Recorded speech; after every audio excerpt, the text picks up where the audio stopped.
World War II is remembered for its tanks, planes, and battles, but there was another constant enemy winter. From the bitter winds of the Eastern Front to bombed-out London basements, staying warm was often just as vital as winning a firefight.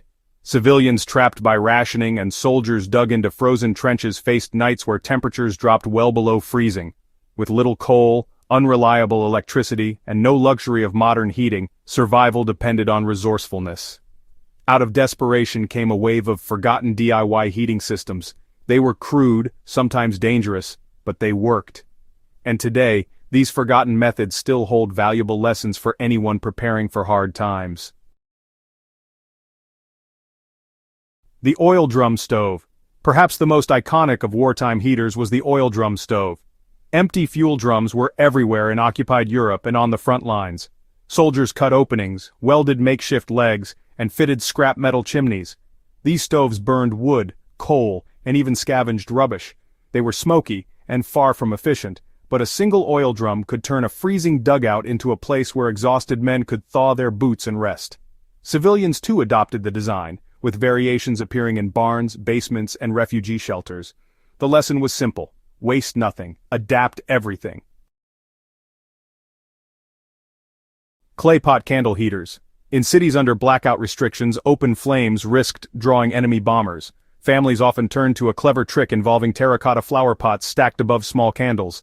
The clay absorbed the heat, then radiated it slowly into the room. This improvised radiant heater used almost no fuel yet could take the chill off a shelter or room where a proper fire was impossible. It wasn't just a gimmick. Clay's thermal mass made a tiny flame feel much bigger, giving families a psychological and physical edge against the cold.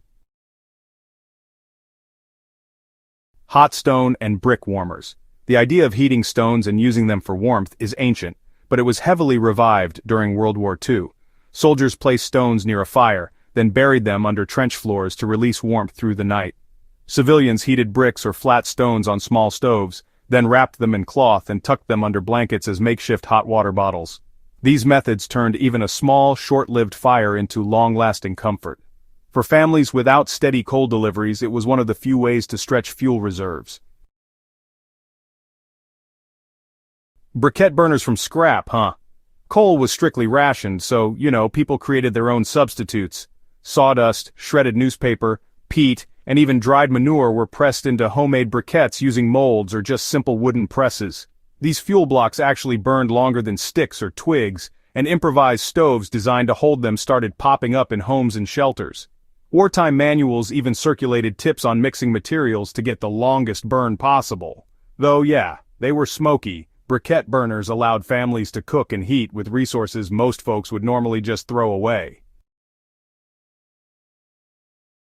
Alcohol and fat burners. Out in the field, a lot of soldiers turned to improvised burners made from cans. They'd fill them with alcohol, kerosene, or even animal fat saved from their rations. A wick made of cloth or rope turned these into pocket-sized heaters. These stoves provided just enough heat for cooking and for warming up cramped bunkers. The fat burner, in particular, really shows wartime ingenuity. Nothing was wasted, not even grease, which could honestly mean the difference between a cold night and one with at least a little warmth. Earth ovens and dugout warmers. Behind the lines, soldiers often built ovens right into the ground. Dug into pits and lined with stone or clay, these earth ovens worked on the principle of stored heat. A fire was lit inside, then allowed to burn down. The stones would retain the heat and slowly radiate it, warming dugouts or being used to cook food overnight. This low-tech solution required nothing more than time and labor, making it ideal for soldiers or civilians in rural areas where, conventional stoves just weren't available. Soapstone and ceramic heat banks. Families who had access to soapstone or heavy ceramics learned to use them as heat banks. Even broken tiles salvaged from bombed buildings were valuable. They were heated in a fire and then placed in rooms to radiate heat long after the fire died down. In apartments without access to steady coal, these materials became lifesavers. They captured the principle of thermal mass heating, something modern off-grid homes still use today. Improvised bed insulation. Not all heating involved fire. Much of it involved preventing heat loss. Soldiers in foxholes insulated themselves with straw, pine boughs, and layers of newspaper. Families layered spare clothes, rags, or paper between blankets and mattresses to trap body heat. The principle was simple: conserve every bit of warmth the body generated. It was low-tech but essential, proving that sometimes the best heating system is insulation itself. Tin can rocket stoves. A clever DIY method spread among both soldiers and civilians, the rocket stove made from a tin can. By cutting and folding cans to create a chamber with a vertical chimney, they concentrated airflow and allowed small sticks to burn hotter than in an open fire. These stoves required almost no fuel yet produced a surprising amount of heat. Compact, portable, and efficient, they were especially valuable in situations where fuel was scarce, but some heat was desperately needed. Communal heat systems. In cities where fuel shortages hit hardest, families often pooled resources. Multiple households would gather in one basement or room to share warmth. Central improvised stoves were built, sometimes from bricks, sometimes from salvaged iron. The heat of many bodies combined with even a modest stove created survivable conditions.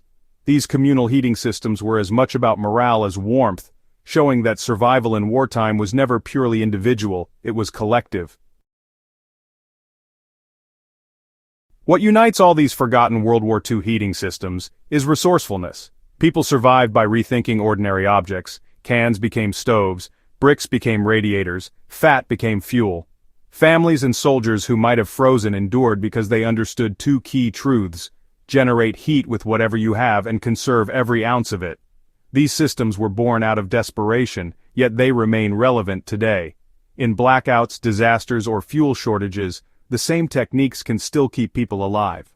Wartime history is not just about battles, it is about adaptation. When fuel ran out and the cold set in, people fought back not with weapons, but with ingenuity. These 10 heating systems, though crude, are reminders that survival depends on creativity as much as courage. If you enjoyed uncovering these forgotten World War II survival tricks, make sure to subscribe to In the Beginning and share this with fellow history enthusiasts. The past is full of lessons we can still use today, and together, we'll keep those lessons alive.